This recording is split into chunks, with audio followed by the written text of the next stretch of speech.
Hi guys, good to have you back. So I have a video here that I would love to react to from Candace Owens, and it says Candace Owens reacts to Brandon Tatum on whatever podcast.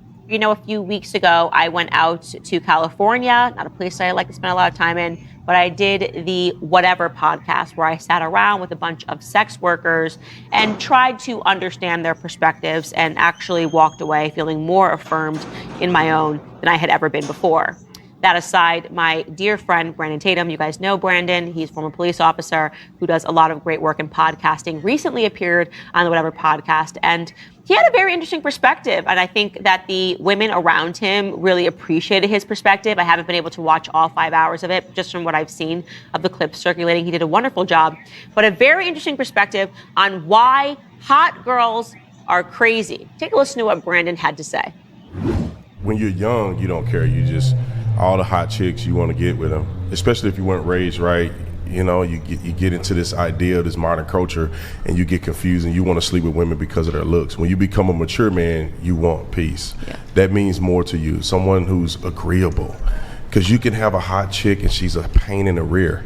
And I hate to say it, a lot of super hot women or super attractive women are annoying. Because, and I'm not saying everyone, but they get that way because they don't have to work on their personality, because they get so much attention based on their looks. So they don't have to work on anything else. They could be sitting across the room from a guy, they don't have to work on nothing. Men are like dogs, you know, they want to come and get that one woman because she's incredibly beautiful, but she don't work on her character, or she want to be a boss bae, or she doing all this other stuff that's really unattractive to the man she want. She can get men. But the man that she wants is not going to be in a relationship with her if she cannot be a peace and agreeable with the man.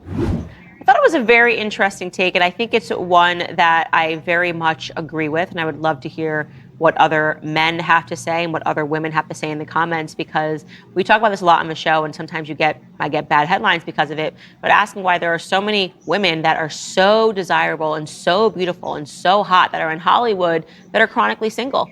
I can't keep a man, right? And I'm not going to say it because AOL got really mad at me, and then there were headlines. I mean, Yahoo, whatever it was.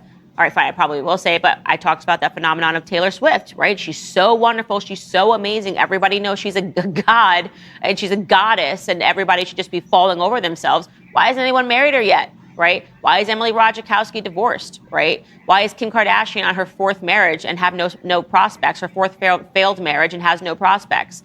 People think it's really mean to point these things out, but I'm actually pointing them out as part of a larger cultural conversation that I think needs to happen, because we are moving towards a society where women are being pushed further and further into narcissism, right? And not just women, men as well, but women in terms of this culture of Botox, getting injections, keep your youth forever. It's way more important for you to be beautiful and to be sexy than to be a good person, I feel, is kind of what is blaring out, right? It's way more important for you to climb the career rather than to focus on your character, right? And the things that ultimately, I think what Brandon is speaking to, will become desirable or is desirable for men. Men want to marry you based on your character in the end, right?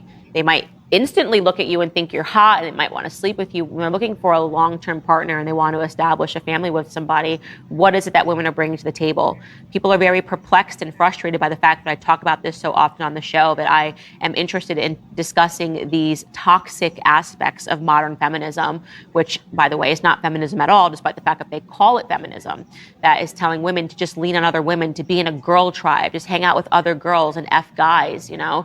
And what's really buried underneath that is that the end result of that sort of a mentality is loneliness. I believe that. I don't think that your girl clique is going to keep you happy forever. I think that only family can do that. So I thought it was an interesting take, and I wanted to bring it to the public. All right, if you like this video, you are definitely going to like the full episode even better. You can find it by clicking right here. I love how Brandon was so calm. He was in his best behavior. I would love to listen to the full conversation. Beautiful appearance matters, but that does not supersede the place of kindness, the place of good attitude, like what you possess. Like, that's what literally makes beautiful. Like, your personality, your good behavior. That's what will outlive your physical appearance. Time will come when the man will get tired of your physical appearance. Like, yes, you have all that, then what next? What are you bringing to the table? Is that all you're bringing to the table? Just your beautiful self? How about peace? How about understanding? How about peace of mind? How about kindness? How about manners? Guys, like, I'm going on. Let me go and look for the full podcast. I need to listen to it. Guys, hope you enjoyed this video as much as I did. See you on the next one. Please watch, like, subscribe. Be at peace with yourself. Bye bye.